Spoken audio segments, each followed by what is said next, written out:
ابھی ذکر آیا تھا کہ ہماری اسلام کی تاریخ میں ایک بہت ہی مشہور غزوہ تبوک کے نام سے ہوا ہے۔ یہ حضور اکرم صلی اللہ علیہ وسلم کی حیات مبارکہ کا آخری غزوہ اور آخری جہاد ہے۔ ہجرت کے 9ویں سال میں یہ غزوہ ہوا اور بڑی فوج مدینۃ المنورہ سے بہت لمبے فاصلے کے سفر پر روانہ ہوئی اور تبوک کے علاقے میں پہنچی۔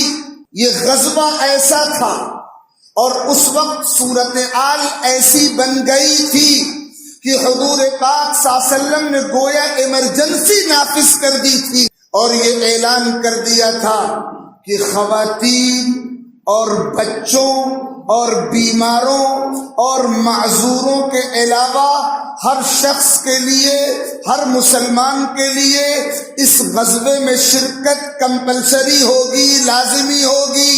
کسی کے لیے بہانے بازی کا موقع نہیں رہے گا، لازمی شرکت تمام مسلمانوں کے لیے۔ جو سچے مسلمان نہیں تھے، منافق تھے، انہوں نے تو بہانے تراش لیے۔ 3 ایسے افراد تھے جو مخلص مسلمان تھے، حضور پاک صلی اللہ علیہ وسلم کے جانثار صحابہ کرام میں تھے۔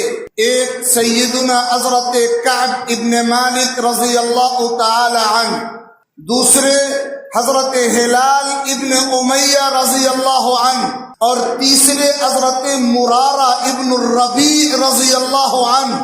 یہ 3 سچے مسلمان صحابہ تھے اور ان کے پاس کوئی عذر بھی نہیں تھا، ان کے پاس کوئی بہانہ بھی نہیں تھا۔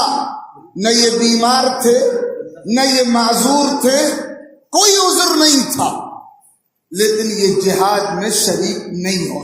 ارادہ کیا کہ قافلہ چلا گیا ہے، ہماری سواری تیز رفتار ہے، ہم آج اپنے گھر پہ سو لیں، کل چلیں گے۔ اگلا دن آیا تو پھر سستی نے آ گھیرا، کل چلیں گے۔ آج اور کل پر معاملہ ٹلتا رہا، بالآخر قافلہ واپس بھی آ گیا، یہ نکل نہیں سکے۔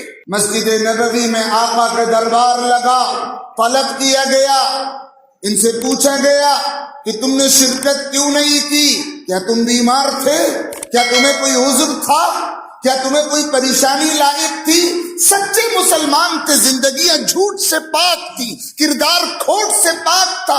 سچ جواب دیا، نہیں اللہ کے رسول، ہم جانے کی پوزیشن میں تھے، صاحب حیثیت تھے، تیار تھے، کوئی عذر نہیں تھا، کوئی بیماری نہیں تھی، کوئی رکاوٹ نہیں تھی، بس نفس اور شیطان کا اثر نہیں تھا۔ ہم معافی کے طلبگار ہیں، ہم توبہ کرتے ہیں، ہم معافی کے طلبگار ہیں۔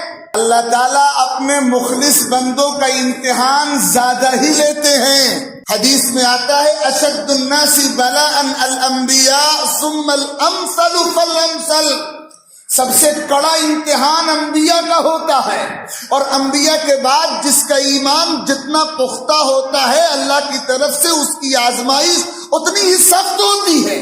اور آزمائش کے سخت ہونے کا مقصد کیا ہوتا ہے؟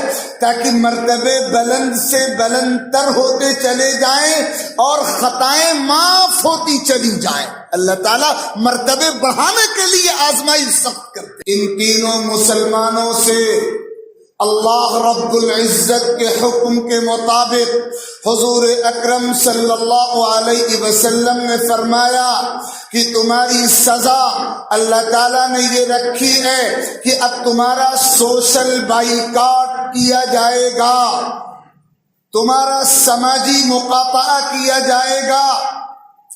مدینے میں کوئی مسلمان نہ تم سے بولے گا، نہ تم سے بات کرے گا، نہ تم سے تعلق رکھے گا۔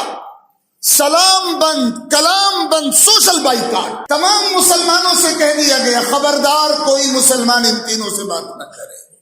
چند دن گزرے، چند دن گزرنے کے بعد یہ بھی حکم آیا ان کی بیویوں کے نام، ان تینوں صحابہ کی بیویوں کے نام، کہ وہ الگ ہو جائیں، اپنے گھروں کو چلی جائیں، میکے میں چلی جائیں، اپنے شوہروں کے ساتھ نہ رہیں۔ تو انہوں نے یہ بھی استفسار کیا کہ کیا اس حکم کا منشا یہ ہے کہ طلاق دے دی جائے؟ تو جواب آیا نہیں، طلاق منشا نہیں ہے، میکے چلی جائیں، الگ ہو جائیں جب تک اللہ تعالیٰ کی طرف سے دوسرا حکم۔ بیویاں بھی اپنے گھروں کو چلی گئیں، کیسی زندگی گزری ہوگی؟ سوشل بائیکاٹ کی صورتحال کا سامنا ان تینوں مسلمانوں نے کیسے کیا ہوگا؟ حضرت کعب بن مالک نے اپنی آپ بیتی بہت پردرد لہجے میں بیان کی ہے۔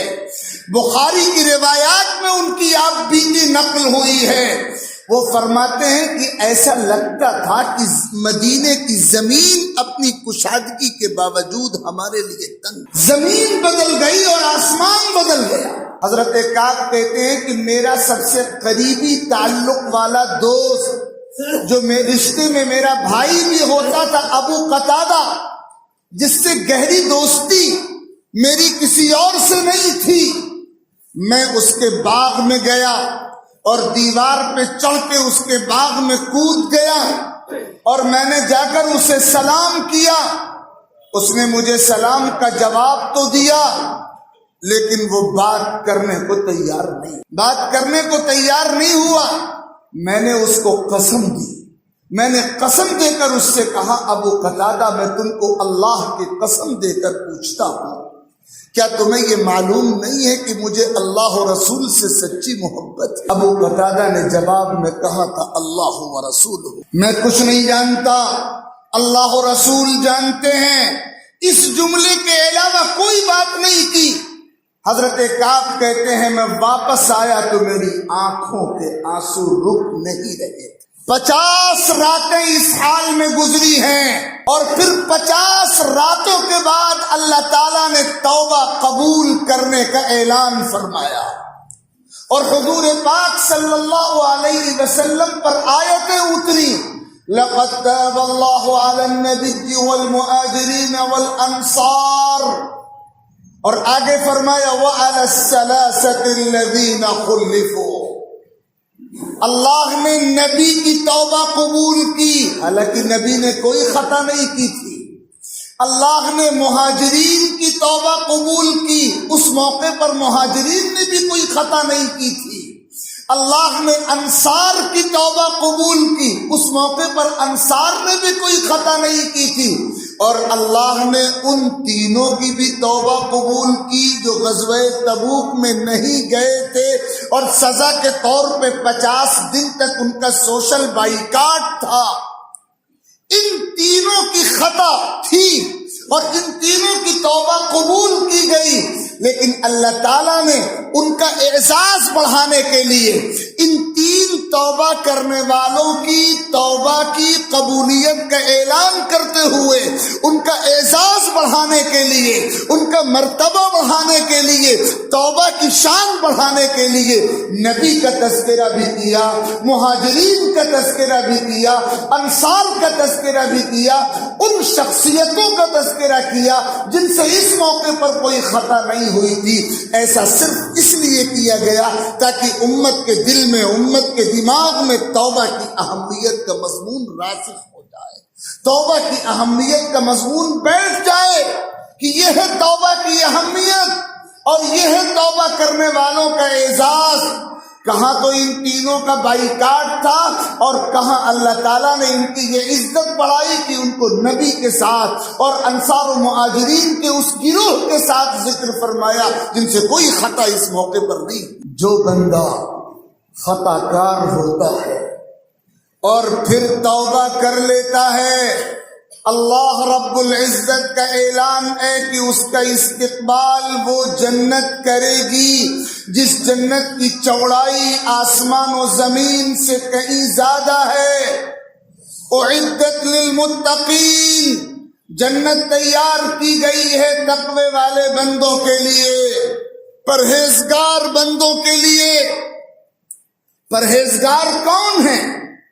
آپ سے پوچھا جائے پرہیزگار کون ہیں تو آپ کا جواب یہ ہوگا کہ پرہیزگار وہ ہے جو نماز پڑھتا ہو، جو روزے رکھتا ہو، جو عبادتیں کرتا ہو، جو خیر کا کام کرتا ہو۔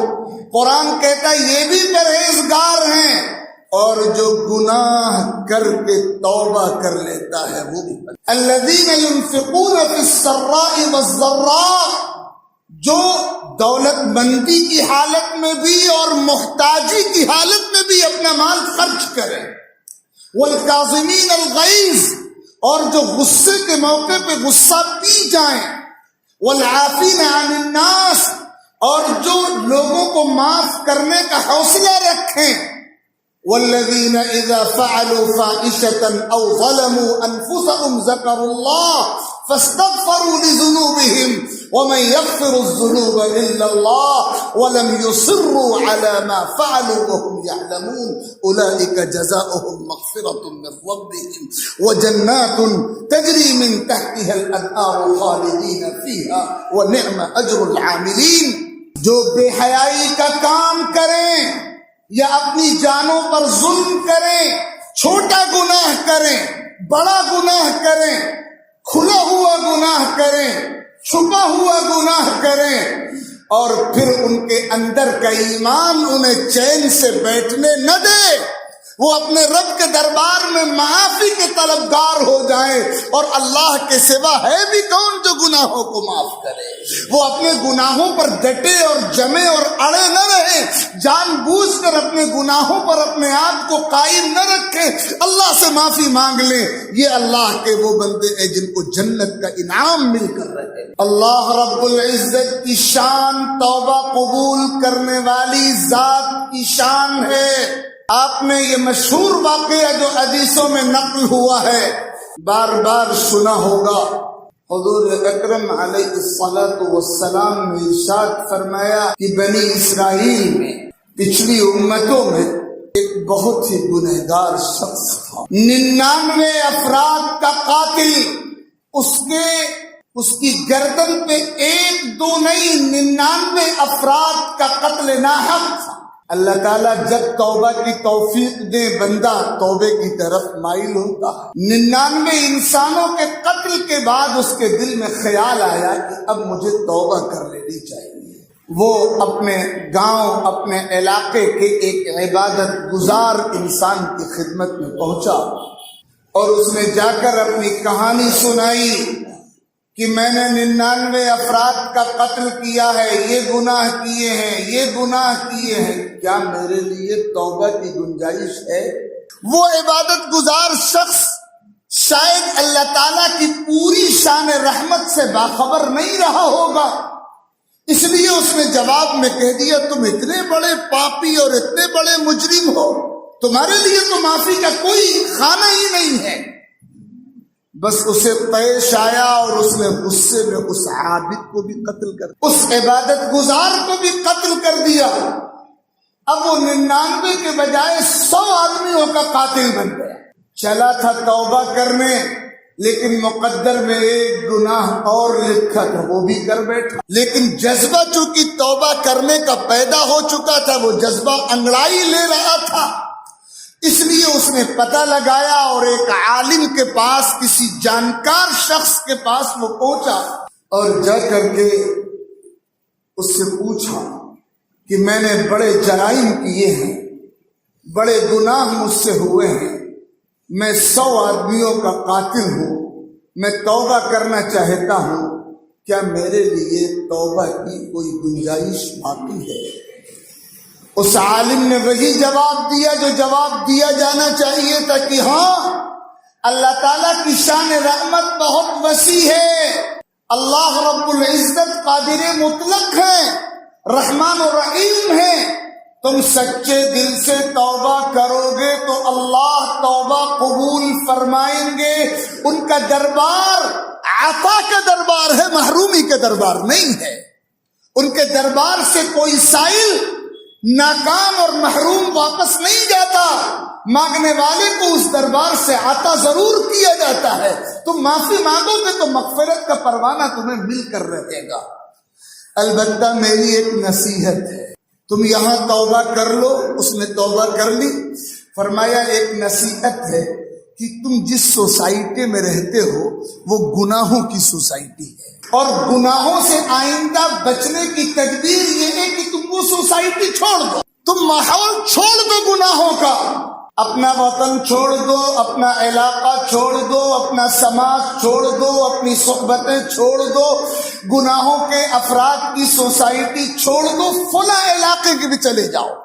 ایک ایسے علاقے کی طرف توجہ دلائی جو نیک لوگوں کا علاقہ تھا، جہاں نیکی اور خیر کا ماحول تھا، وہاں چلے جاؤ، اور امید یہ ہے کہ اگر تم ہجرت کر کے وہاں چلے جاؤ گے تو تم خیر پر قائم رہو گے اور آئندہ تم گناہ سے کنارہ کش رہو۔ حضور اکرم صلی اللہ علیہ وسلم اس واقعے کو بیان فرماتے ہیں، اس شخص نے توبہ کی اور اپنے وطن کو چھوڑ کر خیر کی اسی بستی کی طرف چل پڑا جس کی طرف نشاندہی عالم نے کی۔ اللہ کا کرنا ایسا ہوا کہ ابھی وہ راستے ہی میں تھا، اپنی منزل تک نہیں پہنچا تھا کہ پیغام اجل آ پہنچا، فرشتہ موت آ پہنچا۔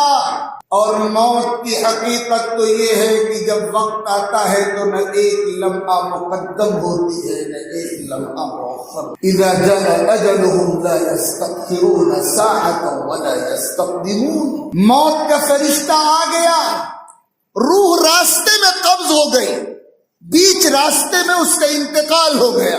اب جب انتقال ہو گیا تو اس کی روح کو لے جانے کے لیے رحمت کے فرشتوں اور عذاب کے فرشتوں میں ایک جھگڑا شروع ہو گیا۔ احادیث سے معلوم ہوتا ہے کہ ایمان والا نیک انسان ہوتا ہے تو اس کی روح رحمت کے فرشتے استقبال کرتے ہوئے اعزاز کے ساتھ لے جاتے ہیں، اور ایمان سے محروم و بدکار انسان ہوتا ہے تو اس کی روح عذاب کے فرشتے انتہائی تذلیل و توہین کے ساتھ لے جاتے ہیں۔ احادیث میں اس حقیقت کا ذکر ہے۔ اب جب اس کا انتقال ہوا تو رحمت کے فرشتوں نے یہ کہا کہ یہ اللہ کا وہ بندہ تھا جو توبہ کر کے نکلا تھا، اس لیے یہ رحمت کا مستحق ہے، ہم اس کی روح استقبال کرتے ہوئے اعزاز کے ساتھ لے جائیں۔ اور عذاب کے فرشتوں نے کہا نہیں، یہ بڑا مجرم و پاپی ہے، 100 آدمیوں کا قاتل ہے، اور یہ اس قابل نہیں ہے کہ اس کا اعزاز کیا جائے، یہ عذاب کا مستحق ہے، رحمت کے قابل نہیں ہے، اس کی روح ہم لے جائیں گے۔ اللہ رب العزت نے فرشتوں کے دونوں گروہوں کے اختلاف کو اور جھگڑے کو ختم کرنے کے لیے ایک اجنبی انسان کو حکم اور جج اور فیصل اور ثالث بنا کر ایک تیسرے شخص کو بھیجا کہ جاؤ فیصلہ کرو، اور فیصلہ اللہ تعالیٰ نے اس شخص کے دل میں ڈال دیا کہ تمہیں یہ فیصلہ کرنا ہے۔ اس تیسرے شخص نے آ کر یہ فیصلہ کیا کہ جہاں یہ شخص مرا ہے، جس جگہ اس کی روح قبض ہوئی ہے، وہاں سے زمین ناپی جائے گی کہ اس کی لاش، اس کا جسم خیر کی اس زمین کے زیادہ قریب ہے جہاں اسے جانا تھا، یا اس کے وطن کے قریب ہے جہاں سے یہ ہجرت کر کے نکلا تھا۔ اگر اس کا جسم خیر کی اس زمین کے قریب ہوگا جہاں یہ جا رہا تھا تو یہ رحمت کا مستحق ہے، رحمت کے فرشتے اسے لے جائے۔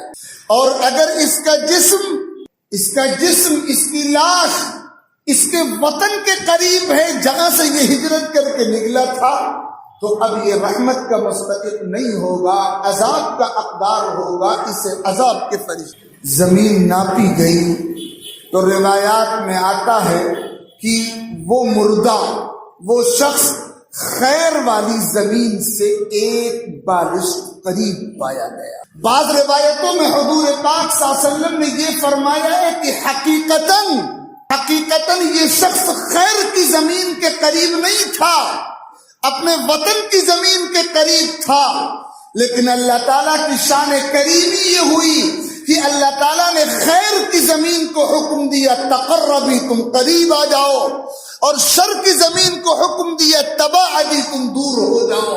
نتیجہ یہ ہوا کہ یہ خیر کی زمین کے قریب پہنچا اور اس کی مغفرت و رحمت کا فیصلہ کر دیا۔ ہم تو مائل بکرم ہیں، کوئی سائل ہی نہیں، راہ دکھلائیں کسے رہرو منزل ہی نہیں۔ اللہ تعالیٰ کی رحمت بہانہ ڈھونڈتی ہے، ہم اللہ کی طرف متوجہ تو ہوں ہم نے اپنے آپ کو مانگنے والا نہیں بنایا، اللہ کی رحمتوں کے بھکاری ہم نہیں بنے، اس لیے اللہ کی رحمتیں ہم پر متوجہ نہیں ہوتی، ورنہ جو سچے دل سے اللہ کے در کے گداگر ہوتے ہیں انہیں رحمتوں میں خوب خوب حصہ ملا کرتا ہے۔